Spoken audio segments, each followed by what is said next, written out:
If you are not exhausted after a debate, then you are simply not training enough. And the most consistently tiring part, in my opinion, is not the actual speech nor the speech writing, because these parts can actually give a lot of energy and it happens in predicted short bursts anyways. Like speech giving is quite easy most of the time.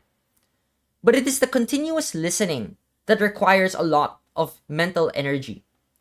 To immerse yourself and be fully engaged and present means to actively evaluate and re-evaluate the debate as each speaker goes on.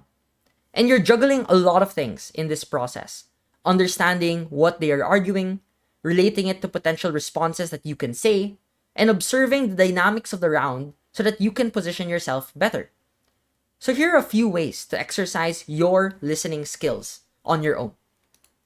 First, watch, transcribe, and replay. You need a good and efficient capture system. You can't transcribe everything, but you need to get into the habit of knowing which are the most critical parts of the speech and always verify and check the accuracy of the notes that you are taking.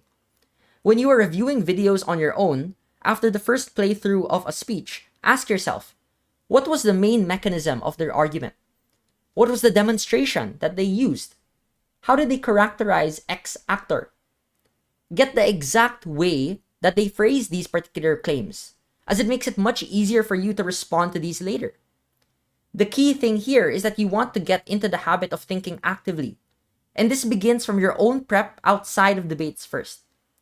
So I'm sure a lot of you are already used to listening to debate speeches passively. This pales in comparison to really writing and challenging yourself to identify the most important parts of their speeches. Second, divide your listening between short bursts of concentration and short bursts of response construction. You might think that you're able to do both, but this is very unlikely to be true.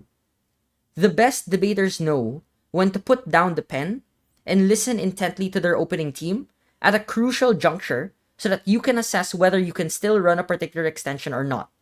And they also know when they should stop listening too much, otherwise you're wasting time that could have otherwise been spent thinking of the most efficient and effective way to respond. The key tip here is that you should already anticipate these scenarios during prep time already. Like, hey, this motion is definitely going to be about this particular nuance or context or this particular phrase in the motion. So I want to see how they specifically attempt to run this argument in that context. And if they don't fill in that gap, then we already have an extension and I'm listening for that particular part within their arguments.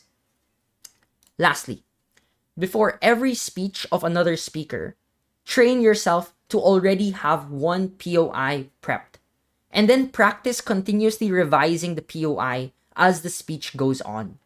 This is a great direct way to practice focused listening. You want to isolate one area of improvement, which is the effectiveness of the POI, and listen intently for you to adjust it to your needs. For example, if you were originally just going to ask a POI to LO about their stance, such as, do you support XYZ? You would want it to make it more responsive mid-speech. You would say, given that your argument is now contingent on ABC, would you then also be willing to support XYZ, which is also equally destructive? So here, we're using our POIs to incorporate and adopt the things we are listening to intently. The bottom line for this video is that debate is basically 80% listening and 20% speech delivery. We do spend more time listening than speaking. And so we should take it just as seriously as any other part of this activity. After all, active listening is nothing more than just using your debate intuition to completely understand the macro chances of your team in a debate. All right, that's it for today's video. Have a great day, everyone.